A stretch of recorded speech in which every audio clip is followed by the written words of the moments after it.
अस्सलाम वालेकुम नाज़रीन, असांजे इंटरव्यू वैक में तव्हां सभिनी खे भलीकार। हमेशह वांगुरु असां सां अॼु हिकु नओं महिमान तव्हांजे लाइ असां उनखे दावत ॾेई घुरायो आहे पंहिंजे स्टूडियो में।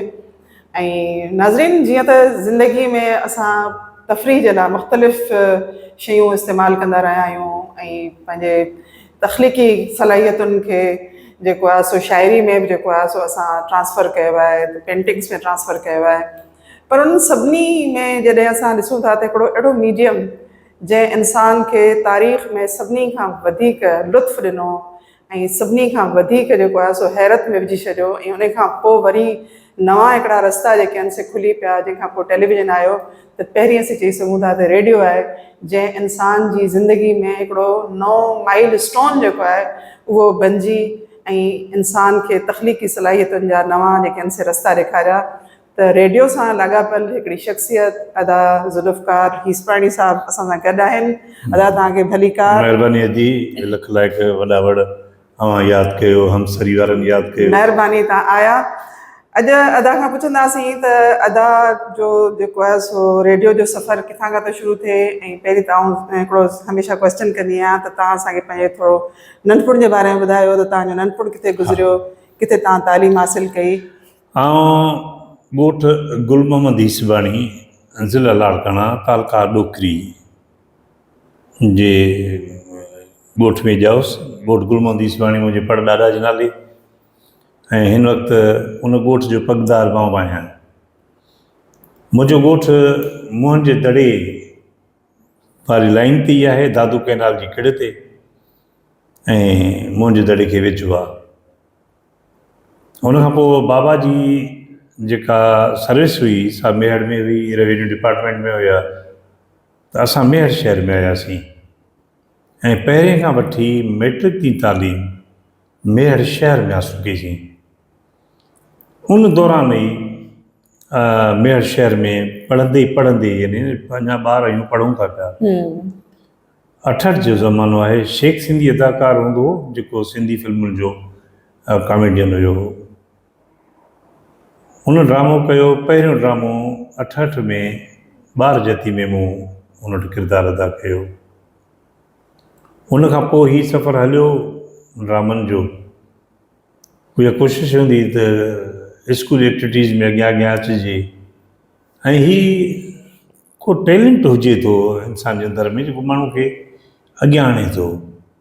हीअ पंहिंजे वस जी ॻाल्हि या ज़ोरी कान्हे का त तव्हां हीअ कयो उहो तव्हां खां थी वञे, मुमकिन न आहे।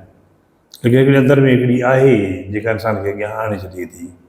त असांजो बक़ाया मेहर में रहियो ऐं स्टेज जे अदाकार खां वेंदे हिदायतकार थी मेहर।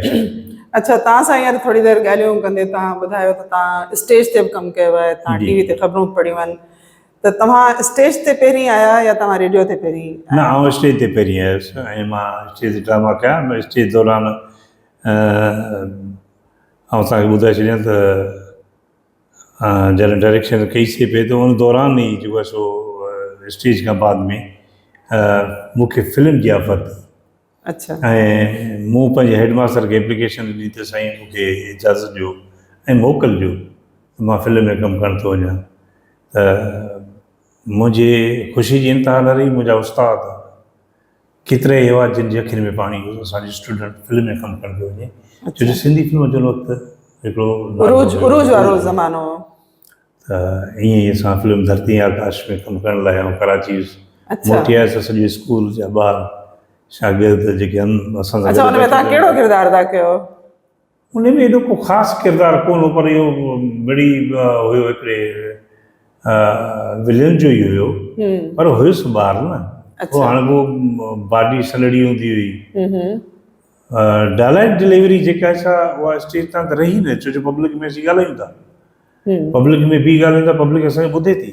जेकॾहिं डायलॉग डिलीवरी आउं न ॾेई सघां त शायदि फिल्म में न अची सघां। अच्छा, आउं चई सघां थी त इहो जेको तव्हांजो पहिरियों तव्हांजी परफॉर्मेंस हुई उहा पहिरीं तव्हां जेका आहे सा हिकिड़े फिल्म खां शुरू कई या उन खां पहिरीं तव्हां स्टेज ते कमु कंदा रहिया हुआ? ओके। अच्छा, स्टेज में ऐं रेडियो में कहिड़ो फ़र्क़ु आहे? हर का पंहिंजी पंहिंजी मीडिया आहे। स्टेज में अलॻि आहे, रेडियो अलॻि आहे, टेलीविज़न अलॻि आहे। हाणे तव्हां टिनि मीडियम्स ते कमु कयो आहे त तव्हां रेडियो खे छा था सम्झो? हाणे रेडियो ॾुखियो में ॾुखियो आहे। उते तव्हांजा वॉइस आहिनि, उते तव्हां जेको ॻाल्हायो था त ॿुधंदड़ जॾहिं तव्हांखे ॿुधे थो त उनजा ज़हन अकासी कंदा आहिनि। ज़हन हिकिड़ो विजुअल वारो कमु कंदो आहे त भई तव्हां कहिड़े किरदार में कीअं ॻाल्हायो था। लेकिन टेलीविज़न ते या स्टेज ते त साम्हूं उन ड्रेस में वेठो था, उते त ड्रेस कान, स्क्रिप्ट आहे तव्हांजे हथ में, तव्हां उहा स्क्रिप्ट अदाकारी कयो था, उहा सदाकारी सॾिजे थी रेडियो जी। उन सदाकारी में ई पंहिंजो पाण तव्हांखे मञराइणो आहे त लिसनर जेको ॿुधे उहो तव्हांखे गौर सां ॿुधे, उहो पंहिंजे ज़हन में खाको ठाहे त आया हीउ माण्हू हिन ड्रेस में हूंदो, हिन कपिड़नि में हूंदो, हिन जी पोज़ीशन हे हूंदी। ऐं छो जो जॾहिं 17 वारो ज़मानो आहे त 74 जी एंड आहे, इन दौरान आउं रेडियो ते आयो आहियां। रेडियो ते आंदो हुयुसि स्टेज ताईं, उहा मुंहिंजा ड्रामा हलंदा, उतां मूंखे सॾु वियो त रेडियो ॾुखियो लॻो ॾाढो। असां सोचंदा आहियूं आसान आहे, पर न, रेडियो पुछे थो, बाक़ाइदे रेडियो पघर कढिया। अच्छा। हा, ऐं ॻाल्हाइण जो जेको आहे, तव्हां अॼु बि ॾिसो न, मोहम्मद अली जी मरहूम अदाकार असांजो मुस्तफ़ा कुरैशी आहे, या अदी मेहताब अकबराश जी आहे, इहे रेडियो जा आवाज़ आहिनि न, इहे रेडियो उन्हनि खे सेखारियो। अॼु बि उहो चवंदा त असांजो उस्ताद जॻह इहा ई आहे, रेडियो जितां असां ॻाल्हाइणु सिखियो। सही। या जेके असांजा गुलूकार आहिनि, आबिदा परवीन आहे, मोहम्मद यूसुफ आहे, मोहम्मद जुमन आहे, मास्टर मोहम्मद इब्राहिम आहे, आबदा जो नालो खयुं, रुबीना कुरैशी, या मिसाल अमीना शाह हुई, इन खां अलावा ज़ेबुल निसा, माई भागी, माई अला वसाई, खामेदे हिन वक़्त जा जेके फ़नकार मुमताज़ अला शारी ॿिया टे, इहे सभु फ़नकार जेके बि रेडियो ते आया, त उन रेडियो ई मथे उथारियो। रेडियो जे लाइ मां हिकिड़ो अर्ज़ु करे छॾियां त जेकॾहिं ख़ासि तौर ते आउं रेडियो हैदराबाद जी ॻाल्हि कंदुसि ऐं चाहींदुसि त हीउ लफ़्ज़ हमसरी जी तारीख़ में सभु दोस्त नोट करे वठनि। ज़रूरु। त रेडियो जेकॾहिं हैदराबाद न खुले हा त मां दावा सां चवां थो त सिंध जा जेके अज़ीम शाइर आहिनि, जिन जो काफ़ी कलाम रेडियो तां रिकॉर्ड थियो आहे, इहो न थी सघे हा। शाह साईं जो कलाम, सचल सरमद जो कलाम, मंठार फ़क़ीर राज जो कलाम, फ़क़ीर खुशखैर मोहम्मद जो कलाम, वली मोहम्मद फ़क़ीर जो कलाम, खामेदे मुर्ज़ा शाह ॾाॾाई, उस्ताद बुखारी, शेख अयास, इहे सभु रेडियो तां महफ़ूज़ थिया ऐं अॼु ताईं महफ़ूज़ आहिनि। असां वटि डॉक्टर नबीश खान बलोच जो इंटरव्यू मूं वटि रेडियो ते रिकॉर्ड अथव, कॾहिं तव्हांजो छंड थिए इहो तव्हां सां शेयर कंदासीं। त हुन चयो त शाह साईं ते कमु करण जे लाइ मूंखे अध खां वधीक जेका सपोर्ट मिली उहा रेडियो जी मिली, छो जो रेडियो मां ॿहिराड़ी मां माण्हू अचे पियो ऐं शाह साईं जो कलाम सीना बसीना ॿिए ते मुंतक़िल करे पियो, ॻाए पियो, उहो ॿिए जे कननि ते पुॼे पियो। त रेडियो वॾी मीडिया आहे ऐं हुन रेडियो जी हिन वक़्तु त खणी मुख़्तलिफ़ चैनल्स खुलिया आहिनि, पर रेडियो पंहिंजी जॻह ते अहमियत रखे थो ऐं उहा पंहिंजी तारीख़ी हैसियत ऐं पंहिंजी मञता जिते आहे उते ई बीठो आहे। अच्छा, रेडियो जी जेका आहे, ईअं सम्झो त आवाज़ जी अहमियत रेडियो में उहा केतिरी आहे? जॾहिं को माण्हू अचे थो उते, कॾहिं कॾहिं ईअं थींदो आहे त तव्हांखे का सिफ़ारिश जे तौर ते कंहिं माण्हू खे जेको आहे सो रेडियो ते मोकिलियो वेंदो आहे, त छा माण्हू पंहिंजी क्वालिटी खां सवाइ, वॉइस जी क्वालिटी खां सवाइ रेडियो खे कंटिन्यू करे सघिजे थो? ॾिसो, हीउ वाहिद मीडिया आहे रेडियो जिते आवाज़ जी ज़रूरत आहे। ॿिए हंधि ॿियनि मीडियाज़ में टेलीविज़न हुजे, फिल्म हुजे या स्टेज हुजे, उते ॿिया आवाज़ ॻाल्हाए सघनि था, अंधो काणो ॻाल्हाए सघे थो। रेडियो फ़क़ति आवाज़ घुरे थो, आवाज़ जंहिं दौरान अचे थो ऐं ॿुधंदड़ उनखे पसंदि करे थो त उहो आवाज़ ई कमु अचे थो। रेडियो ते ॿी कम शइ जी ज़रूरत हूंदी आहे, आवाज़ जी ज़रूरत हूंदी आहे। ऐं रेडियो आवाज़ सेखारे थो, बाक़ाइदे ॻाल्हाइण। तव्हां दौरान तव्हांखे स्क्रिप्ट ॾिनो, तव्हां दौरान तरबियत थो करे। जी जी जी। अच्छा, ॻाल्हाइण जी। हींअर रेडियो में जेको FM आयो आहे त उन जे अचण सां जेका असांजी रेडियो जी जेका पाकिस्तान रेडियो आहे या असां चऊं त जेको असुल जेको तरबियत घर हो रेडियो आवाज़ जी सदाकार जी जेका तरबियत गाह हुई छा उन जी उहा साॻी क्वालिटी FM बि जेको आहे सो मेंटेन रखी आहे या उते क्वालिटी में कंप्रोमाइज़ थिए थो? न न FM त हाणे उहो कनि कोन ॾींदा आहिनि, उहो कैसेटूं बि वॼाए छॾींदा आहिनि, ॿियूं शयूं हलाए छॾींदा आहिनि। रेडियो तां इहा शइ कान थी हले। इहो रेडियो तां रेडियो पाकिस्तान तां चवां थो पियो त उहो तां नथी हले। FM त हाणे उते जेको वणे सो ॻाल्हाए इजाज़त आहे।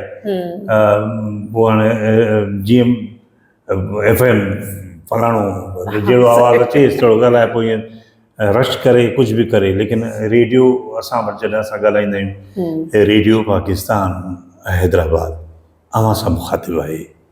फ्रीक्वेंसी मीडियम वेव्स में 1008 किलोहर्ट्ज़ थी। जॾहिं मूं हीउ लफ़्ज़ ॻाल्हाए त तव्हांजे ज़हन में रेडियो ज़रूरु आयो? ज़रूरु, बिल्कुलु बिल्कुलु आयो। त रेडियो ॿी शइ आहे ऐं इहे सभु शयूं PTV हुजे, इहे चैनल्स हुजनि, ये FM हुजनि, इहे सभु रेडियो जे आवाज़ मां निकिता आहिनि। ऐं शेड्यूल असांजा अथनि, पंहिंजी पैदाश हुननि वटि का बि पैदावार कान्हे का असांजे शेड्यूल ते हुननि पंहिंजो प्रोग्राम तरतीब ॾिना आहिनि। अच्छा, हाणे तव्हां मूंखे ॿुधायो त रेडियो में तव्हां जेको कमु कयो हूंदो उन में तव्हां सां ज़ाहिरी ॻाल्हि आहे त मुख़्तलिफ़ जेके प्रोड्यूसर्स हूंदा उन्हनि कमु कयो हूंदो। तव्हांखे सभिनी खां वधीक कहिड़नि प्रोड्यूसर्स मुतासिर कयो ऐं कहिड़े प्रोड्यूसर सां गॾु कमु कंदे तव्हां इंजॉय कयो ऐं वधीक सिखियो? ॾिसो, तव्हां रेडियो जे मुख़्तलिफ़ इदारनि में तव्हां आया आहियो, ख़ुदि विज़िट करे विया आहियो। छो जो असां डिस्क जे दौर खां वेंदे ऐं कंप्यूटर जे दौर ते अची विया आहियूं। माना ईअं चऊं त 2 सदियूं असांजी थी वियूं, 1900 खां 2000। पुराणे दौर जा जेके प्रोड्यूसर आहे न तमामु ॾुखिया हूंदा हुया। ज़ेर ज़बर ते फॾो हूंदो, फसाद हूंदो। मूं गॾु आबदा परीन जे मुड़ुसु ग़ुलाम हसन शेख सां गॾु कमु कयुमि। शेख मोहम्मद इब्राहिम जेको ड्रामा जो तमामु कमाल जो प्रोड्यूसर हो, उन सां गॾु कमु कयुमि। सलीम उल हक शेख सां गॾु कमु कयुमि, सिकंदर बलोच सां गॾु कमु कयुमि। उन खां अलावा पीर इसहाक़ जान सरंदी साहिबु हुन सां गॾु कमु कयुमि। ख़्वाजा इमदाद अली साहिबु हुयो उन सां, ज़ाहिद खलबानी साहिबु हुयो उन सां। मज़ो तॾहिं आहे जॾहिं प्रोड्यूसर जेका शइ वठणु चाहे थो उहा असांखां वठी वञे। ॾुखिया प्रोड्यूसर हूंदा हुया।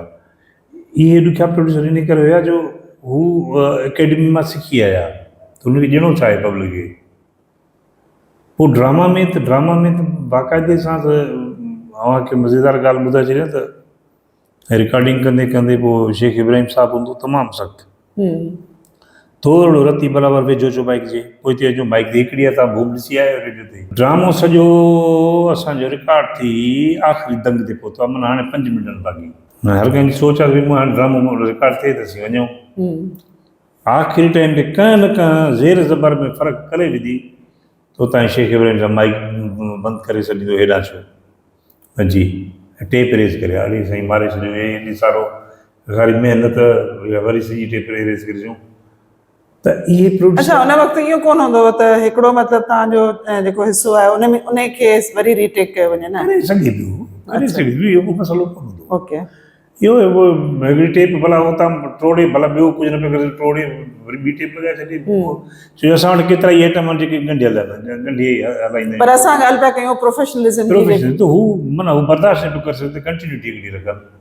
हाणे तव्हां छा था सम्झो त हिकिड़ो मुने कलाक जो ड्रामो 2 कलाक असांखे रिकॉर्डिंग में लॻी विया आहिनि ऐं उनखां पोइ सॼी टेप वरी रिलीज़ पई थिए। उन दौरान असां छा हुई, उन दौरान तरा निकिरी वेंदा हूंदा। बिल्कुलु। अच्छा, हींअर बि उहो प्रोफेशनलिज़म हाणे जे प्रोड्यूसर्स में आहे? न बिल्कुलु हींअर न आहे। हींअर ज़रूरत आहे रेडियो जो आवाज़ु जेकॾहिं अव्हांखे ॿुधाए छॾियां, रेडियो वॾो मददगार अथव। तव्हांजा मोबाइल जेके तव्हांजे खीसनि में आहिनि, तव्हां वटि सिग्नल फैलिजी था, तव्हां पंहिंजे घरां ई कोन था ॻाल्हाए सघो, लेकिन तव्हां समुंड जे अध में वञो हेॾा त ट्रांसिस्टर तव्हां वटि ईंदो, मोबाइल जो ई सिग्नल कमु त रेडियो झरझंग हुजे, जबल हुजनि, ॿराड़ी हुजे, जिथे वञो ट्रांसिस्टर बराबरि बुनियाद ते हलंदो रहंदो आहे। अच्छा, इहो भला कीअं थो कमु करे? त जिथे फ़ोन जा सिग्नल न हुजनि उते रेडियो जो जेको आहे सो असांजो हालांकि टावर बि हिकिड़ो आहे, हाई पावर ट्रांसमीटर। अच्छा उहो एतिरो हैवी आहे जो उहो क्रॉस करे पहुचे थो। अच्छा जी जी। ओके, हाणे इहो असांखे ॿुधायो त तव्हां रेडियो ते सिर्फ़ु एज़ अ कंपेयर कमु कयो आहे या तव्हां बि एज़ अ सदाकार ड्रामनि में बि सदाकारी कई आहे? रेडियो जो उहो शोबो कोन्हे जंहिंमें मूं कमु न कयो आहे। As a announcer, as a compere, as a duty officer, as a OB reporter, as a शायर, एज़ ए राइटर। को म्यूज़िक जो इंस्ट्रूमेंट तो कोन वॼायो अथव? म्यूज़िक वारे हल्को फुल्को वॼाइण ईंदो आहे, पर मतिलबु हिकिड़ो प्रोफेशनली मतलब उन में न आयासीं। बाक़ी कन त हाणे ॿुधनि था ज़ाहिर आहे। जॾहिं मूंखे यादि पियो थो पए, हाणे तव्हां अहिड़ी ॻाल्हि खोले छॾी जंहिंमें उस्ताद मंसूर अली ख़ान, उस्ताद मोहम्मद जुमन, जी जी ज़रीना बलोच, अदी रुबीना कुरैशी, अदी आबदा परवीन, इहे ॻाइनि था पिया जहिड़ो मुंहिंजे साम्हूं पिया था ॻाइनि। अञा ताईं उहे स्टूडियो उहो ई माइक्रोफोन आहे, माइक्रोफोन ई चेंज थिया आहिनि। अच्छा त उहे ॻाईंदा था रहनि। त अहिड़ी तरीक़े सां उन्हनि खे ॿुधी ॿुधी कन त कुझु सुरीला थींदा, बाक़ी पंहिंजो पाण ॻाइण जे लाइ पंहिंजे आवाज़ खे बहितर न सम्झोसीं जो इन फील्ड में न वियासीं। जे वञूं हा त शायदि सवलो बि हुयो, छो जो हिकिड़े अहिड़े दर्सगाह ते वेठा हुआसीं जिते हर को मौसीक़ी जो इल्मु पिराए पियो। मूंखे यादि आहे त उस्ताद मोहम्मद जुमन जॾहिं बि का धुन ठाहींदो त पोइ माचीस खे टिक टिक टिक माचीस खे, हालांकि साज़ त पिया आहिनि, साज़ न उहो टिक टिक करे पोइ उते जी उते धुन तयारु थी वेंदी। अच्छा, पोइ वरी हारमोनियम में अचिजंदो भई हाणे हीअ ॻाल्हि। अच्छा, हाणे असांखे ॿुधायो त तव्हां हिकिड़ी मतिलबु पूरी तारीख़ तव्हांजे ज़हन में आहे, रेडियो सां गॾु तव्हांजो एॾो पुराणो तालुक़ु आहे। उते तव्हां जी ज़रीना बलोच खे बि ॾिठो, उते तव्हां उस्ताद जुमन खे ऐं उस्ताद जेको आहे सो इब्राहिम खे बि तव्हां ॿुधो हूंदो, ॾिठो हूंदो, आबदा परवीन खे। त उन्हनि सां तव्हां जॾहिं वक़्तु गुज़ारियो त कुझु यादगार ख़ूबसूरत यादूं हूंदियूं, त भला कुझु ख़ूबसूरत यादूं जेके यादूं त केतिरियूं ई आहिनि। आबदा परवीन सां जेके आहिनि कुझु ईअं सम्झो त ख़ूबसूरत यादूं हुजनि जेके ख़ूबसूरत यादूं आहिनि। त कीअं मतिलबु आबदा परवीन पंहिंजो रेडियो जो करियर शुरू कयो? 4 साल मूं आबदा परवीन जे हथनि जी पचल मानी खाधी। अच्छा गुलाम सिंह शेख साहिबु छॾींदो हो हलो, ऐं गुलाम सिंह शेख साहिब जी हिकिड़ी अलाह हुनखे जन्नत नसीब करे, एॾो फ़राक़ दिलि इंसानु हूंदो जंहिं दौरान मानी खाईंदो तंहिं दौरान गोॾ ऐं गंजी पाए वेंदो। अच्छा, ऐं मानी खाईंदो त हेसि ठूठती बोड़ लड़की हे चङो छॾियो बाबा तव्हां कहिड़ी ख़बर मानी खाइजे ठेगुरो थी खाइजे। त वाक़िया त घणा आहिनि, हाणे कहिड़नि वाक्यनि जो ज़िक्र कजे। वाक़िया ओबीजा ते आहिनि, ऐं शायदि अॼु हमसरी में इहा ॻाल्हि कयां पियो त हालांकि मूंखे मरहूम जो जलियल हो गुलाम सिंह शेख, पर इहा ॻाल्हि हली वई। हाणे डिक्लासिफाई था कयूं उन्हनि शयुनि खे। छा थियो जो ॿोॾ आई हुन में ड्यूटी लॻी त तनी कवर कयो, मिनिस्टर पिया था अचनि। सिकंदर बलोच साहिबु सेवण शहर में रहियल हुजे, उन जूं अखियूं ख़राब थी वियूं, गुलाम सिंह शेख मूंखे मोकिलियो तव्हां सेवण वञो ऐं कवर कयो, ऐं हिते मिनिस्टर पिया था अचनि, असां पहुतासीं कॉम्प्लेक्स में। हुन दौरान ADM हुजे अशफाक अहमद मेमोन, जेको बाद में सेक्रेटरी थी रिटायर थिया। रात जे टाइम ते शेख गुलाम सिंह जी आई, साॻी आदत गंजी गोल पाए वीर सिकंदर बलोच असां वेठा आहियूं, हाणे कंहिंखे कवर करिणो, छो जो उन दौरान असां वेंदासीं माण्हुनि खे ॿुधाईंदासीं त हाणे तव्हां ॿोॾ जो पाणी हिन तरफ़ अचे थो, तव्हां हिन तरफ़ लॾे वञो। अच्छा, या फलाणा फलाणा ॻोठ होशियारी पकड़िजो, राति ताईं पाणी तव्हांजे ॻोठ ताईं पहुची वेंदो, माना इंफॉर्मेशन हूंदी ऐं माण्हू जो कन रेडियो ते हूंदो। जंग हुजे, आगाही जो जेको आहे ज़रियो हुजे, जहिड़ो हुजे, रेडियो अॻियां अॻियां रहियो आहे। असांजे ॻाल्हि हुनखे मां पोइ कंटिन्यू कयां थो, एतिरो ॿुधाए छॾियां त जंहिं दौरान जंग थी रेडियो हैदराबाद उहे प्रोग्राम कया जंहिं लाइ इंडिया वारनि ख़ुदि चयो त बड़े मियाँ तो बड़े मियाँ छोटे मियाँ सुभान अल्लाह, माना रेडियो अहिड़ो कंध में पइजी वियो जो हुनखे परेशान करे छॾियो त असां कयूं छा। अच्छा, त रेडियो जी सदाकार हुनजो जाम मुस्तफ़ा कुरैशी वारनि कयो, पुट जमूरा उस्ताद गफूरा हुननि खे रुलाए छॾियूं बाक़ाइदे, हुननि चयो त पहिरीं कोन पिया कोन। अच्छा त उते सेवण में हुजऊं, गुलाम सिंह शेख चयो त भई मां अचां थो पान बि वठी अचां, सिगरेट बि वठी अचां। हली बाबा छॾ तूं हींअर भले पान सिगरेट खे, क ॿिए खे मोकिलियो। चवंदा मां चहल क़दमी में कंदुसि। इसमें जी चपल हुजे, गोल गंजी हे निकितो। हाणे रात जे देरि ताईं नंढनि शहरनि में इहे शयूं किथां मिलनि, वधि में सिनेमा ते। हे वरी उते वियो, ॾाढो पान वान बि वरितईं ऐं सिगरेट बि वरितईं। वरी हाणे भला वरिता त तूं घोट खान न, हे वरी सिगरेट थो खाए उते बीठो चहल क़दमी करे। हेॾां फिल्म जो शो टुटो, फिल्म जो शो जो टुटो त ॿाहिरां पुलिस बीठी। अच्छा माण्हुनि खे पकिड़े ट्रक में विधो, हलो पटोले तव्हांखे इहो बोर्ड पई थी बंदि ते कमु करिणो आहे, फिल्मूं ॾिसो था वेठा। अच्छा अब उन ढकण में गुलाम सिंह शेख भी ट्रक में। अच्छा हाणे ही सफ़र कनि था पिया, सही त देरि कई, परेशान थी वियासीं ॾाढो। सकंदर साहिब न ही शेख साहब हद खां वधीक हद रोड़े छॾी, देरि करे छॾी। छा यार, त अशफाक मेमन आयो, जी असांजो प्रोड्यूसर गुम आहे, ॾाढी देरि थी वई, त शो बि ख़तमु थी विया, इहे सभु कुझु। अड़ी चई तव्हांजो प्रोड्यूसर आया? छो साईं, छा थियो ख़ैरु आहे? हाणे असांजी चौंकाइजी वियासीं। अड़े हुनखे त पुलिस पकड़े वई आहे, पंहिंजी मिटी कराए। अड़े साईं माराए छॾियो त हाणे उहो सीनियर प्रोड्यूसर आहे, सभी दादी कल्ह सही लाहे छॾींदो। हितां आख़िरकार असां चढ़ियासीं। हाणे सिकंदर बलोच मरहूम अलाह हुनखे जन्नत नसीब करे, उहो चए त तूं चईस तुंहिंजो चवणु खणो कंदो, ऐं तूं दादोल कईं मूंखे गाॾी में ॾियो। हाणे हुते तव्हां सेवण विया आहियो?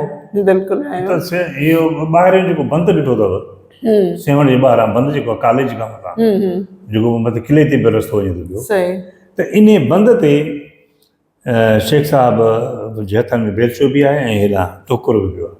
अच्छा अच्छा मिटी खणी वरी हुन में विझे बि थो। पुलिस हुनखे वीचारे खे कुतो ओड़ो ॾिनो जो ॻाल्हाए बि पियो, असांखे दड़का बि ॾिए पियो, पर मिटी बराबरि करे। हाणे साईं छॾियो हिनखे धूड़ जो, पोइ त माफ़ी तलाफ़ी। अच्छा भला तव्हांजी आपदा परवीन सां कॾहिं मुलाक़ात थी? आपदा परवीन सां मतिलबु ईअं कॾहिं कचहरियूं थियूं तव्हांजो? बाबा जॾहिं मां 3 साल जेको मुंहिंजे हथनि जी पचल मानी खाधी हूंदी, त छा आपदा परवीन जो बूथ ॿधी छॾींदा। त उनजे बारे में असांखे ॿुधायो त आपदा परवीन खे तव्हां एज़ अ मतिलबु हिकिड़ी फनकार जे तौर ते त ठीकु आहे, पर जॾहिं तव्हां उन सां ज़ाती तौर ते जॾहिं कचहरियूं कंदा हूंदा त उहा कहिड़े मिज़ाज जी औरत आहे? आदा फ़क़ीरी तबे जी औरत आहे, ऐं हुन जो जेको 24 कलाक गुज़रियो सो मौसीक़ी सां गुज़रंदो तक़रीबन। पर मानी सुठी पचाईंदी हुई, हुनजी वालदा बि हूंदी, पंहिंजी वालदा जी ख़िदमत ॾाढी कई। मुंहिंजी वालदा जो नालो मुमताज़ हुयो, मुंहिंजे पीउ जो नालो गुलाम हैदर हुयो, लाड़काणे सां लाॻापियल हुया। त कचे किले में जॾहिं रहंदी त पंहिंजी माउ मुमताज़ जी ख़िदमत में पेश हूंदी। पर हिन जो जेको लाड़ो ऐं सोच जेका हुई उहा मौसीक़ी हुई, ऐं मौसीक़ी जेका हुनखे सेखारी, जेका अॼु आपदा परवीन भली कहिड़ी बि मंज़िल ते पुॼी आहे, पर जेको गस आहे, जेको मौसीक़ी जो लसपतो आहे, सो गुलाम सिंह शेख जो ॾिनल आहे। गुलाम सिंह शेख यानी संदन जेको घरवारो शरीक हयात उन ई हुनखे ॾिसियो, ऐं उहो पियो वणंदो, मथो पियो वणंदो। कई गाना हूंदा कावड़िजी पवंदो शेख साहिब हिन गीत हिन कर। शेख साहिबु ख़ुदि मौसीक़ी जो माहिर हुयो, कमाल जो मौसीक़ी जो। हुनखां जहिड़ो तहिड़ो फनकार जॾहिं अॻियां ॻाईंदो हुनखां पघर निकिरंदा। अच्छा त भई हीअ मौसीक़ी में ॼाणे थो न, ॼाण वारा माण्हू जे अॻियां छा ॻाल्हाईंदो माण्हू, ऐं ॼट जे अॻियां त टपाए बि थो पए, हिन जे अॻियां त ॾुखी ॻाल्हि जो हीअ हर शइ ॼाणे पियो। त गुलाम सिंह शेख खे ईअं सम्झो त खूरे मां पचाए रास करे कढियो मौसीक़ी में। त जिते मुंहिंजी हुते हीअ लफ़्ज़ जा मूंखे यादि आहिनि, जे राति जेको आहे तव्हां ॻायो हुनजे करे। हाणे हिते जिते बि तव्हांखे खोट अचे त जी लतीफ़ शल सिंधड़ी आबाद हुजे, इहो चई छॾी थी कर। अच्छा मतिलबु हुनखे हिकिड़ो फिलर जे तौर ते जेको आहे सो इस्तेमालु करे छॾियो। अच्छा ऐं उन बि पब्लिक वटां वोट वरिती क्लिप वरिती उन लफ़्ज़नि में त शेख साहब में घणो हुयो ऐं छो जो ख़्वाजा इमदाद ऐं शेख गुलाम सिंह मौसीक़ी में कमाल जा प्रोड्यूसर हुया उस्ताद जुमन खे कारूं वस कयाम ख़्वाजा इमदाद कमाल जो ऐं गुलाम सिंह शेख केतिरा ई आइटम केतिरा ॻणाइजनि अणॻणिया आइटम अच्छा हाणे उहा जेका प्रोडक्शन जेका रेडियो ते थिए पई जेका पहिरीं मतिलबु ईअं सम्झो त उहो कमु जेको सदन ताईं मुंहिंजे ख़्याल त ईअं क़ाइमु दाइमु रहंदो रेडियो जो जेको तारीख़ी जेको कमु आहे जेको आर्काइव्स में पियल आहे उस्ताद जुमन आहे उस्ताद इब्राहिम आहे या मतिलबु असांजी आबदा परवीन आहे जी ज़रीना बलोच आहे ऐं ॿी कहिड़ी असांजी जेका हुई माई अला वसाई माई अला वसाई जीवड़ी बाई ऐं असांजी जेका केतिरा ई आहिनि असांजी जे छा अथसि नालो थरी जेका असांजी माई भागी माई भागी त अहिड़ा फ़नकार भला अॼु छो न पिया पैदा थियनि छा सबबु आहे उनजो मतिलबु उन वक़्त में ॾिसो शाइरी मौसीक़ी ऐं वक़्तु सभु फ्री आहिनि हिन वक़्तु तव्हांखे जॾहिं पुराणे दौर में ॻाल्हाइणो पवंदो त टेलीफोन ते ऑपरेटर खे कॉल बुक कराए कलाके पहिरीं इंतज़ारु कंदा हुआ हिन वक़्तु तव्हां दुनिया में हिकिड़े मिंट में ॻाल्हायो था पंहिंजे मोबाइल सां हींअर राग जी त ॼाण घटि आहे न राग जी ॼाण आहे किथे हींअर त उहो राग मरी वियो न राग सम्झे बि न की राग सम्झण वारो बि हुजे न हाणे तव्हांखे मां तमाशे जी ॻाल्हि ॿुधायां तव्हां तमाशो आहे हिकिड़ो तव्हां कंहिं बि महफ़िल में वञो को बि फ़नकार उहो नोटेशन ईंदो सारे गम पधनी सभु हाणे उहो कहिड़ी रागड़ी मञे थो आवाज़ु सिधो माण्हू वठी ताड़ी विझे पर तव्हांखे कहिड़ी ख़बर ताड़ी थो वॼे छो था वॼे ताड़ी तव्हां छा सम्झो फ़क़ति हुनजो दम ॿुधी हुन ते ताड़ी वॼाए छॾी त अहिड़े तरीक़े सां त उहे जेके असांजा फ़नकार उन ते महिनत थींदी ऐं उहे कलाम असां वटि सदा हयात आहिनि अॼु बि जेकॾहिं ज़बल साहिब वॼायूं था हिन त हयाती मां मर्त मरी मज़ा माणियूं त तव्हांजे रूह में दिलि में दिमाग़ में लही वेंदो छा हिन ॻायो आहे लेकिन मौजूदा आइटम कहिड़ो आहे जेको बीठो आहे हिन दौर जे अंदरि हिन दौर में त आउं सम्झां थी त तव्हांखे रोज़ हिकिड़ी नई शइ अचे थी ऐं उहा जेका कल्ह जेका आई उहा मरी थी वञे उहा डिलीट थी वई ऐं वरी तव्हां वटि अची वई हू पुराणो आइटम हलंदो रहंदो तव्हांजो रूह राज़ी कंदो रहंदो हिन वक़्तु उहो कमु कोन पियो थिए बाक़ी रेडियो ते उहे शयूं पयूं त आहिनि न रेडियो हैदराबाद लाइ आउं चवंदुसि त सिंध जी नुमाइंदा स्टेशन आहे जंहिं कराची खे बि सपोर्ट कयो जंहिं ख़ैरपुर खे सपोर्ट कयो लाड़काना खे सपोर्ट कयो मिटी खे बिडशाह खे रेडियो पाकिस्तान हैदराबाद पंहिंजी आरकाई मां इहे आइटम कढी ॾींदा ऐं अॼु बि असांजी आरकाई में एतिरो त आइटम मौजूदु आहे जो मां सोचां थो जेकॾहिं तव्हां नंबर वाइज़ करे हलायो त तव्हांखे 2-3 साल खुटंदा रोज़ाने जे बुनियाद ते आइटम असांजो न खुटंदो एतिरा ड्रामा असां वटि रिकॉर्डेड आहिनि जो तव्हां ॿुधंदो त तव्हां इहे भई सोती असरात कीअं ॾिनो हाणे अॻे सोती असरात डायरेक्ट जेके लाइव ड्रामा थींदा हुआ त हुन में त हिकिड़ी डिस्क हूंदी हुई वॾी जिते सोती असरात वारो वांगुरु रखी बीहंदो हिन डायलॉग ॻाल्हाईंदा त हुन म्यूज़िक पिया ॾींदा त उहे शयूं असां वटि अञा ताईं महफ़ूज़ पियूं आहिनि टास्क असां वटि महफ़ूज़ पियूं आहिनि मां हिकिड़ी अहिड़ी ॻाल्हि तव्हां सां करे वेंदुसि तव्हांखे हैरत लॻी वेंदी मां सम्झां थो उहो आवाज़ु तव्हां वटि बि न हूंदो प्रोफेसर साईं इसाक कबड़े साहिब जो आवाज़ु असां वटि मौजूदु आहे board of intermediate secondary education Hyderabad जा कंट्रोलर हुया अच्छा त इन्हनि इहे सभु शयूं आवाज़ महफ़ूज़ पिया आहिनि असां वटि उहे आवाज़ असां वटि गुम न आहिनि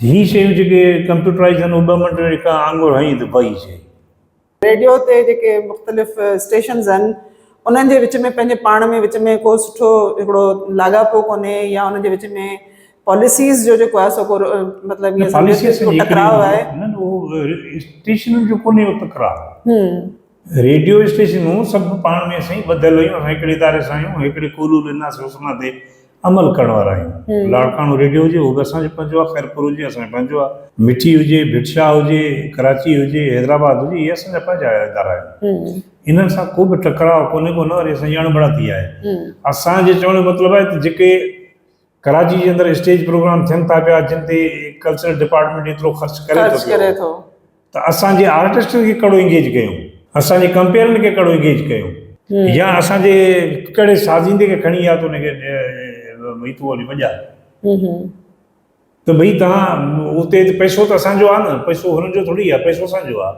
इस्तेमालु हो पिया कनि ऐं इंगेज असांजे फनकार न पियो थिए, बुक उहो पियो भरे। बिल्कुलु कराची में जेको हुनखे माण्हू छा त अची वियो, ॿाहिरि मुल्क जा माण्हू घुरायो, हाणे मां तव्हांखे तव्हांजे ज़ाती तौर ते न करे सघंदो जॾहिं तव्हां वटि पैसो ओतिरो अचे न। बिल्कुलु। त इहो आहे त जेके कल्चर जा प्रोग्राम थियनि था पिया, त जेके बि प्रोग्राम कराइनि था वस वारा आहिनि, इवन मिनिस्ट्री ताईं असांजी इहा उन्हनि खे अपील आहे त अखियूं खोलियो, ईअं न कयो, तव्हां चूंडे चूंडे पूरी सिस्टम भले ऑडिशन कयो उन्हनि आर्टिस्टनि जा, या उन्हनि नाला ॿुधो, तव्हां उन्हनि खे त घुरायो, उहे काॾे वेंदा। असांजी सकाफ़त, असांजो सकाफ़त खातो जेको आहे उहो ईअं थो लॻे त बिल्कुलु सुतल हुजे, ऐं उनखे जेके ग़रीब फ़नकार आहिनि, जेके ज़रूरतमंद आहिनि ऐं जेके बीमार आहिनि, या जेके एतिरा त वीचारा मजबूर आहिनि जो उन्हनि जी ज़िंदगी हींअर तमामु घणी ॾुखी पई गुज़रे, उहे उनजी लिस्ट में शामिलु कोन्हनि, पर उहे हिकिड़ा फेक नाला उन्हनि जी लिस्टुनि ते चढ़ियल आहिनि, जेके ख़बर कोन थी पवे त अलाए जे कीअं हुनजी लिस्ट में जेके आहिनि से टॉप ते हूंदा आहिनि ऐं उन्हनि खां पैसा वठी मिलंदा आहिनि, या कुझु अहिड़ा माण्हू ऐं जेके पंहिंजे पेरनि ते बीठल आहिनि, उहे बि सकाफ़त खाते खां पैसा वठी खाईंदा पिया आहिनि। इहा हिकिड़ी अफ़सोसनाक ॻाल्हि आहे। इन ते असांजे सकाफ़त खाते जेकॾहिं हीअ असांजो प्रोग्राम ॿुधे पियो ऐं ॾिसे पियो, त यकीनन असीं चवंदासीं त इन ॻाल्हि ते जेको आहे सो गौर कयो वञे, जेको बि सकाफ़त खाते में आहे। पर हाणे असांखे इहो ॿुधायो त असांजो जेको लोक फ़नकार आहे, जेको रेडियो जे थ्रू पहिरीं हिकिड़ो तमामु घणो असां वटि मुख़्तलिफ़ जायुनि तां हंट करे रेडियो ॻोल्हे ईंदो हो, ऐं जीअं थर जा जेके आहिनि से कुझु फ़नकार, उन्हनि जा जेके आहिनि से मुख़्तलिफ़ साज़ वॼाइण वारा, उहे छा अॼु बि तव्हांजी मतिलबु आहे उन में स्ट्रेटजी में शामिल आहिनि त हंटिंग थिए थी, नवां फ़नकार ॻोल्हे अचजनि था? छो न, अॼु बि जेकॾहिं हंटिंग न थिए हा त माई भागी कीअं पहुचे हा थर मां हेसि? न, उहा त माई भागी त माज़ी जो थी वियो न, पर हाणे छा अॼु जेका बि आहे, असां ॾिसंदा आहियूं जेकॾहिं इहा आवाज़ सुठो आहे त हुनखे माइक्रोफोन ते आणिजे, या हंटिंग इनायत बलोच साहब दौर में थी, नसीर मिर्ज़ा वारा ॿिया, फौजिया सोमरो, इहे शफ़ी फ़कीर वारा कई फ़नकार खणी आया, इहे आवाज़ पहुतो आहे त हिते, या पंहिंजो पाण बि फ़नकार कई अचनि था पिया उते रेडियो ते अचनि था पिया। लेकिन ॻाल्हि इहा आहे त असां वटि हिन वक़्तु जेका फंडिंग जी कमी आहे, घटिताई आहे, जेको पैसो असांजी स्टेशन खे मिलणु खपे उहो नथो मिले, जंहिंजे करे फ़नकार वीचारो सफ़र थो करे, 3-3, 4-4, 5-5 महीना हुनखे चेक न मिले, उहो ॻोठ खां अचे। अॻु में त ईअं हूंदो त जेकर ॻोठ खां फ़नकार अचे थो त उनजो जेको किलोमीटर्स आहिनि, जेतिरा माइल्स आहिनि, त उनजो किरायो ॾींदा हुआ ऑटोमोट जो, ऐं उनखां पोइ 1-2 ॾींहं जो रिहर्सल जो हूंदो उहा बि फी हूंदी हुई। अच्छा। उनखां पोइ पर आइटम उनखे प्रोग्राम मिलंदो हुओ। हाणे ईअं न आहे, हींअर ॻाइण थी 2 आइटम ॻाए, हाणे 2 आइटम ॻाए छा कंदो वीचारो, पंहिंजो शौक़ु पूरो कंदो। असां वटि बोरींडे वारा आहिनि, अलगोज़े वारा आहिनि, यकतारे वारा आहिनि, असां वटि भैंजे वारा आहिनि, असां वटि ढोलक वारा आहिनि, तबले वारा आहिनि, शीशे वारा आहिनि, एंगो बेंगो वारा आहिनि, हर साज़ वारा आहे। ऐं उनखां अलावा असांजा जेके बि लोक फ़नकार आहिनि, जिन कई सहरा ॻाया आहिनि, जेके अञा तीअं असां वटि महफ़ूज़ आहिनि, त उन्हनि जी मदद केरु कंदो? इदारे जी। तव्हांजी इन ई ॻाल्हि मां वरी मुंहिंजे ज़हन में हिकिड़ो सुवाल पैदा थियो आहे त हींअर असांजो सकाफ़त खातो मुख़्तलिफ़ मेला कराए थो सॼी सिंध में, ऐं उन्हनि ते मतिलबु आउं नथी चवां त को हज़ारनि ऐं लखनि में, बल्कि करोड़नि में जेको आहे सो बजट ख़र्च थो कयो वञे। जेकॾहिं असां इहो पंहिंजो बजट डायरेक्ट पंहिंजे जेके हैदराबाद रेडियो स्टेशन खे ॾियूं, ऐं जेके मुख़्तलिफ़ जायुनि ते असांजा डिस्ट्रिक्ट लेवल ते असांजा रेडियो स्टेशन्स आहिनि, उन्हनि ते असां पंहिंजनि फ़नकारनि ते ख़र्च कयूं, त उन जा असांखे कहिड़ा रिज़ल्ट मिली सघनि था बनिस्बत इन्हनि मेलनि जे? हाणे ॾिसो न, मेला जेकॾहिं कनि था इहा बि सुठी ॻाल्हि आहे, पर उन डिस्ट्रिक्ट जे फ़नकारनि खे त हीअ क़ाबू में आणनि, भला उन्हनि खे वीचारनि खे कुझु ॾियनि न। जेकॾहिं तव्हां कयो था हैदराबाद में प्रोग्राम, हुते कराची जा माण्हू हिते एक्ट करे वञनि, उनखे एतिराज़ कोन्हे, पर हितां जो कंहिं बि माण्हू खे न सॾियो वञे। हिते प्रेस जे लाइ, प्रिंट मीडिया जे लाइ, या असांजे हिकिड़े अहिड़नि शोबनि जा माण्हू गॾु थियनि ऐं उते तव्हांखे न सॾियो वञे, ऐं ॿिया माण्हू तव्हांजा अणॿुधल हुजनि, उहे वेठा हुजनि, त तव्हांजी दिलि वटां छा गुज़रंदी? हिकिड़ो न तव्हांखे पेमेंट ॾिनऊं ऐं ॿिए नंबर ते दिलि आज़ारी कयूं पिया। तव्हां सुठी ॻाल्हि आहे, मेला तव्हां कयो, मुख़्तलिफ़ शहरनि में, लेकिन तव्हां हुननि फ़नकारनि तव्हां टच में त रहो रेडियो सां, बाबा तव्हांजा फ़नकार कहिड़ा आहिनि। हा, मां तव्हांखे ॿुधाए छॾियां, अॻु में ईअं थींदो त सेवण जो मेलो, भिटशाह जो मेलो, हज़रत सचल सरमस्त रहमतुल्लाह अलैह जो मेलो जॾहिं सालियाना थींदा हुआ त म्यूज़िक असांजे हवाले कई वेंदी हुई। अच्छा। त फ़नकार तव्हां पाण सिलेक्ट कयो, उन ते रिहर्सलूं हलंदियूं, हफ़्तनि जा हफ़्ता तव्हांखे हीउ कलाम ॻाइणा आहिनि। इवन मोहम्मद यूसुफ हूंदो, आबदा परवीन हूंदी, जी ज़रीना बलोच, ज़ैबुलनिसा, अमीना, इहे सॼियूं हफ़्तनि जा हफ़्ता रिहर्सलूं हलंदियूं, तव्हांखे हीउ कलाम ॻाइणा आहिनि। त हाणे उहे आइटम जॾहिं मैदान ते ईंदा हुआ त दौरान तव्हांखे छा ॿुधायां, हाल खे बाक़ाइदे। हाणे फ़नकार जेको वञे थो उहो नारे वारो आइटम हिकिड़ो चई ताड़ियुनि वठे थो। हाणे इन में या पाण बीठो थो ताड़ियूं थो वॼाए, या पाण ऐलान करे थो त ताड़ी थो वॼायो, या ओॾी महिल हुन ते वाह वाह थी, उन खां पोइ कंहिंखे यादि कोन न त असांखे ख़बर आहे त 70 वारे ॾहाके जे एंड में, जंहिं दौरान जी ज़रीना बलोच ऐं ज़ैबुलनिसा, अमीना हिन जो आइटम ॻायो, उहो आइटम ग़ुलाम सिंह शेखी तयारु कयो। अदाड़े मुहाणा ॿेड़ीअ वारा लाल ते थी वञा, जॾहिं उते अदाड़े मुहाणा ॿेड़ीअ वारा मां लाल ते थी वञा, जंहिं शहबाज़ मिलणु शुरू कयो त हाल सॼे खे ईअं खणी विया मथे। ज़बरदस्त। यानी हिकिड़ो बाक़ाइदे वार कांडार जी न फ़नकार उहा शइ कान्हे। हाणे वञो त लोध फ़नकारनि जी असीं ट्रक भराए, हाणे त इहो आहे न त कॉपी करे वरिती, कॉपी करे, हा। कंहिं जेको आहे सो ॿिए गाने जी धुन ते, इंडियन गाने जी धुन ते तव्हां चऊं था नक़ल करे त सकाफ़त खातो जेकॾहिं करे थो, भली मेला तव्हां कयो, तव्हां उन ज़िले जे फ़नकारनि खे बाउंड कयो, या रेडियो खां पुछो त तव्हांजा कहिड़ा फ़नकार हिन ज़िले में आहिनि, या उन्हनि प्रोड्यूसर्स खे जेको आहे सो हुन में इंक्लूड कयो वञे। छा आहे जो हिते हाणे वरी ईअं न, हिते हिकिड़ो हुन जो मोहरो बणिजी थो जे जेको सभु कुझु पंहिंजी मर्ज़ी जो हलाए थो ऐं हुन जॻह पीछी करे थो, बसि उहो थिए थो। त ईअं न करणु खपे, फ़नकार वीचारो कुझु कोन करे। न, इन सां ॾिसो न, असांखे ॿियो को एतिराज़ु कोन्हे, उन सां असांजो जेको रियल जेको टैलेंट आहे ऐं फन जेको असांजो आहे न, उहो मरंदो पियो वञे, उहो महफ़ूज़ कोन पियो थिए। जेको गुज़िरियल दौर में जेको असां वटि हींअर जेको असीं चऊं था त आर्काइव में हेतिरियूं क़ीमती शयूं मौजूदु आहिनि, उन जो सबबु इहो आहे जो असां पुठियां कमु कयो आहे न, जंहिंजी असां अॼु जेको आहे सो जंहिंखे असीं पंहिंजी तारीख़ चऊं था। अॼु जेकॾहिं तारीख़ न ठहंदी त सुभाणे जे लाइ असां वटि कुझु मौजूदु कोन हूंदो। उहो त असां विञाई था वञूं पिया न। हाणे हिन वक़्तु जेकॾहिं रेडियो ते जी ॻाल्हि था करियो त रेडियो ते जेका रिकॉर्डिंग्स आहे, नसीर मिर्ज़ा साहिबु कंप्यूटराइज़ कई, आर्काइव काफ़ी तादाद में लथो रिकॉर्ड थियो, लेकिन अञा इन खां ॾहों ते शयूं पयूं जेके रिकॉर्ड न थियूं आहिनि।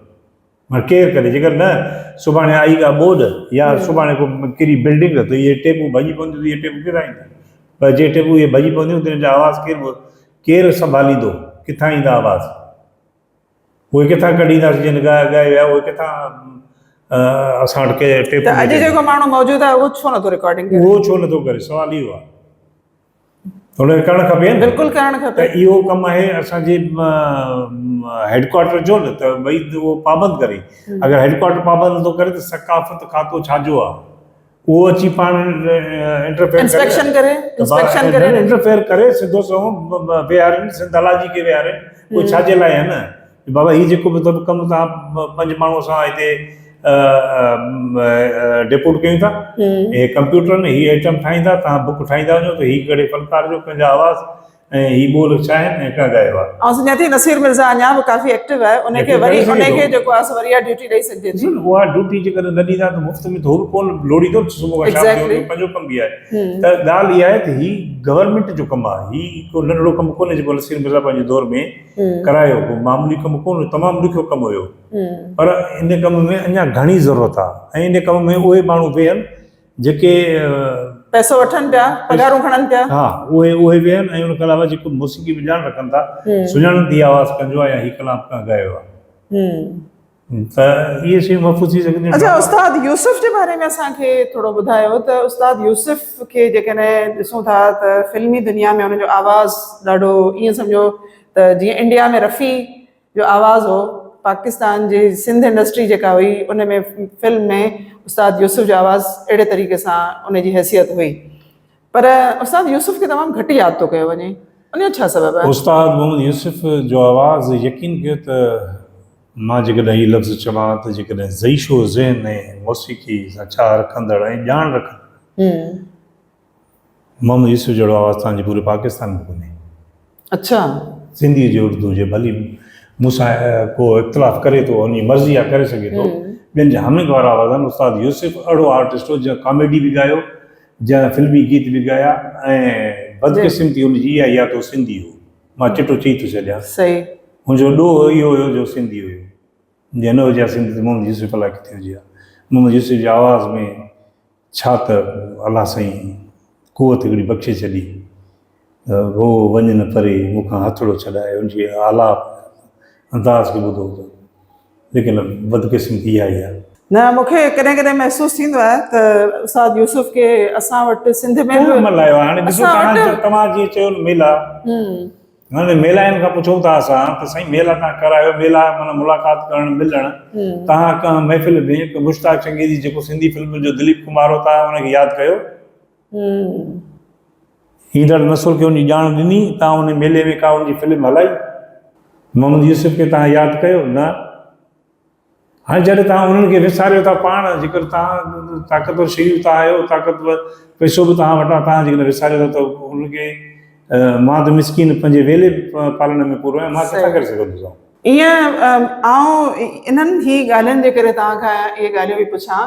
उस्ताद यूसुफ हिकिड़ो एॾो ख़ूबसूरत आवाज़ हो जो जेकॾहिं हींअर बि असां उन खे यादि कयूं या असीं पंहिंजनि सभिनी पुराणनि फनकारनि जी जेका हिस्ट्री आहे उनखे वरी दोहिरायूं, उन्हनि जी जेको आहे गायकी जे अंदाज़ खे जीआरण जी कोशिशि कयूं, नवां अहिड़ा फनकार पैदा कयूं, उन्हनि खे उन्हनि जी उन ई जेका टेक्नीक आहे उन्हनि सां ॻाइणु सेखारियूं, त असां पंहिंजे फनकारनि खे यादि करे सघूं था। बिल्कुलु या घटि में घटि मेलनि में उन्हनि खे यादि कयूं। इन्हनि फनकारनि खे जेकॾहिं असां यादि न कयो, उन्हनि जा आवाज़ सता हया अथनि, उहे कॾहिं बि गुम न थींदा, न हिन पालोर मां न हिन फिज़ा मां। कंहिं न कंहिं वटि कैसेट हूंदी, कंहिं न कंहिं वटि का डिस्क हूंदी, कंहिं न कंहिं वटि का शइ हूंदी, उहा हलंदी रहंदी। लेकिन इहे उहे फनकार आहिनि जो सदा हया अथनि। मंज़ूर अली खान केरु थो चए मरी वियो, या मिसाल हिकिड़ो असांजो जलाल चांडियो जेको लखनि दिलनि ते राज कंदो हो ऐं कैसेट जी दुनिया में किंग थी वियो, ॿियनि खे पेर खोड़ न ॾिनी, न त हमेशह असां पंहिंजी ॿोली कैसेट लाइ सिकंदा हुआसीं।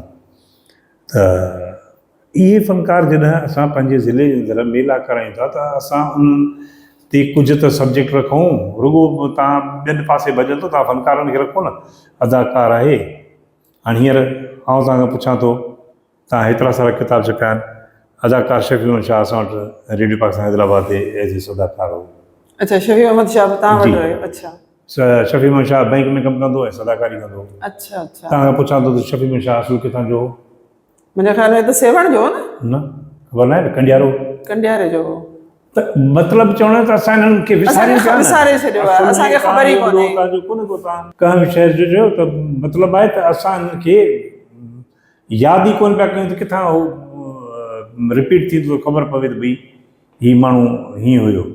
त असां हुननि फनकारनि खे विसारे छॾियो। हींअर मुश्ताक मुग़ल बहितरीनु अदाकार हो, ए.आर. बलोच असांजो तमामु वॾो अदाकार, ज़बरदस्त। ए.आर. बलोच जो वॉइस में छा मेलोडी, हाणे छा हुनजी आवाज़ में हिकिड़ी कुवत हुई, त उहो ए.आर. बलोच विसरी वियो माण्हुनि खां, जहिड़ो हुयो ई कोन। नूर मोहम्मद लाशारी, मंसूर बलोच, असां केतिरा नाला ॻणायूं, इहे असांजा फनकार इहे वीचारा लुड़ंदा शहज़ादी कमाल जी फनकार शहज़ादी असांजे। त अहिड़े तरीक़े सां त असांजा फनकारनि खे जेकॾहिं असांजो चवणो आहे त जेकॾहिं मेला कराइनि था त हिकिड़ो पोर्शन फन जी दुनिया जे नाले सां रखनि, जंहिंमें उन तरफ़ जा फनकार, उन शहर जा फनकार उहे अचणु खपनि। उन्हनि खे यादि करणु खपे, उन्हनि जी मेमोरीज़ खे यादि करणु खपे। महबूब आलम पंजाब जे अंदरि वारिस ड्रामो करे सभिनी जूं बोलतियूं बंदि कराए छॾियूं। असांजी मीरपुर ख़ासि जो न, मलक अनोखो मीरपुर ख़ासि जो, इहे त असांजा फनकार आहिनि न। असांजो मसूद राना मीरपुर ख़ासि जो न। त असां जेकॾहिं असां नई नसुल ते इहे शयूं नथा ॾियूं त बाक़ी उहो हाणे आयासीं, हिकिड़ो मेलो थियो, ताड़ियूं वॻियूं, वाह थी, रश थी, ज़ाहिर आहे त उन मां फ़ाइदो कोन्हे, असां मोट कान वरिती उन मां। अच्छा, मोहम्मद इब्राहिम सां कॾहिं तव्हांजी मुलाक़ात थी हुई? मोहम्मद इब्राहिम माण्हू आहियां। मोहम्मद इब्राहिम खे मां फ़क़ति इहो ॾिठो त उस्ताद जुमन जॾहिं माचिस वॼाए थो त गोॾनि ते ॿई हथ खणी गोॾा हूंदा मास्टर मोहम्मद इब्राहिम जा वॾा। अच्छा, मतिलबु तव्हांजी हुन सां कॾहिं ईअं वेहक कोन थी, कॾहिं ॻाल्हि ॿोल कोन न थी? छा जो असांखे म्यूज़िक सां त मुंहिंजो लॻाव इहो ॻाइण जो त हुयो कोन, पर हिननि सां गॾु हुयासीं त ग़ुलाम सिंह शेख सां जो मां अटेच हूंदो हुउसि त वरी सभिनी सां वाबस्तगी थिए पई अहिड़े तरीक़े सां। बाक़ी हूं त वेंदासीं गॾु, मुलाक़ातूं, सिंगार अली सलीम मरहूम उहो हूंदो, सादिक अली हूंदो, जेको पब्लिक स्कूल में हूंदो, अच्छा, अदी रुबीना कुरैशी, इहे सभु गॾु अदी रुबीना कुरैशी भला कुझु यादूं असांखे ॿुधायो, उन जो जेको आहे सो ॻाइण जो अंदाज़ या जॾहिं प्रैक्टिस कंदी हुई? हा, अदी रुबीना मिज़ाज कीअं हूंदो? अदी रुबीना कुरैशी ॻाइणी घराणे सां तालुक न रखंदी, हिकिड़ो ग़रीब ऐं पढ़ियल लिखियल तबिको हुयो, उन सां तालुक हुयो।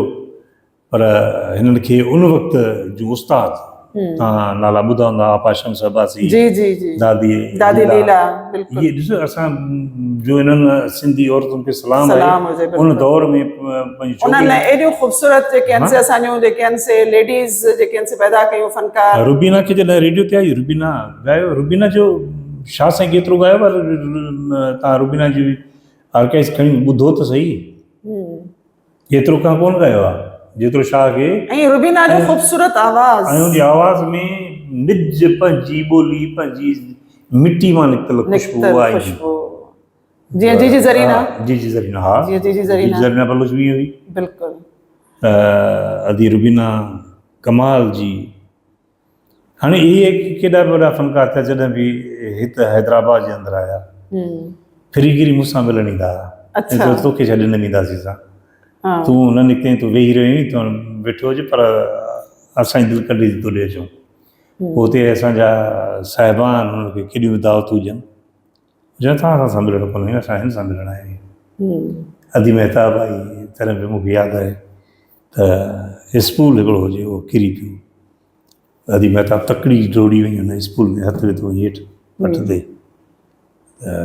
ॿिया प्रोड्यूसर वेठे, आपा आपा आपा मैडम तव्हां चयो परे थियो भाई, हीअ असांजो, असां खणी प्रोग्राम कया, असांखे पंहिंजी शयूं विसारींदासीं, अहिड़े तरीक़े सां। त हुननि जी मोहबत रही आहे न रेडियो सां। महताब खां पुछंदो, महताब तव्हांखे ॿुधाईंदी, महताब जी भेण कमु कंदी हुई। हाणे ॾिसो इहो घराणो केॾो हिकिड़ो अज़ीम घराणो हो, जेको नईं दिरे मां निकिरी गाॾी खाते में रही करे इन्हनि शयुनि में अची विया। ऐं चवंदुसि महताब जहिड़ी त का कंपेर ई कान्हे का जे दौरान। अदी जो आवाज़ ॾिसो न, अदी महताब जो आवाज़ अॼु बि ख़ूबसूरत आहे, आवाज़ ऐं खां पोइ उनजी मुस्कुराहट ऐं खिल जेका आहे, ऐं उहा अॼु बि रेडियो खे क्रेडिट ॾींदी आहे न, अॼु बि चवंदी आहे त मुंहिंजी जेका आहे सा तरबियत रेडियो कई आहे न, सो उन में को बि शक कोन्हे। त असांजे ॾिसो न अहिड़ा अहिड़ा माण्हू अचनि था जेकॾहिं असांजा, जीअं तव्हांजी वरी ॻाल्हि खे खणूं उतां ई खणा थो आऊं, त जीअं मेला कराइनि था, त मेला कराईंदड़ साहिबान हिते हिकिड़ो रेडियो जो विकार ठाहे छॾियो न उन मेले में, उन में अदी महताब खे बि सॾे वठनि, हुते असांजे साज़ीननि खे बि सॾे वठनि, असांखे अलॻि ॾियो न तव्हां, त असांजा साज़ीना बि अची वञनि, असांजा पुराणा बि माण्हू अची वञनि, नवां बि अची वञनि, त ख़बर त पोइ पवंदी त भई घणे बि हिसो आहे, घणे बि हिसो आहे, बिल्कुलु। अच्छा, ईअं जेकॾहिं असीं चऊं त अॼुकल्ह जो रेडियो पाकिस्तान जेको आहे सो कहिड़नि चैलेंजिस खे मुंहुं ॾेई रहियो आहे? हीअं जेकॾहिं असीं चऊं रेडियो पाकिस्तान खे खणी असीं लिमिटेड करे वरी रेडियो हैदराबाद ताईं था अचूं, त हैदराबाद रेडियो जेको आहे उन जा जेकॾहिं चैलेंजिस असां ॾिसूं त कहिड़ा कहिड़ा चैलेंजिस आहिनि? रेडियो चैलेंजनि में घिरियल आहे, हुन वटि हिकु त पैसो कोन्हे, ॿिए नंबर ते जेके बि साहिब इक़्तिदार अचनि था उन्हनि जी कोशिशि आहे त कंहिं न कंहिं तरीक़े सां रेडियो खे हेॾे होॾे कजे। हाणे तव्हां रेडियो तव्हां विञाईंदो, तव्हां ख़ुदि विञाइजी वेंदो। हाणे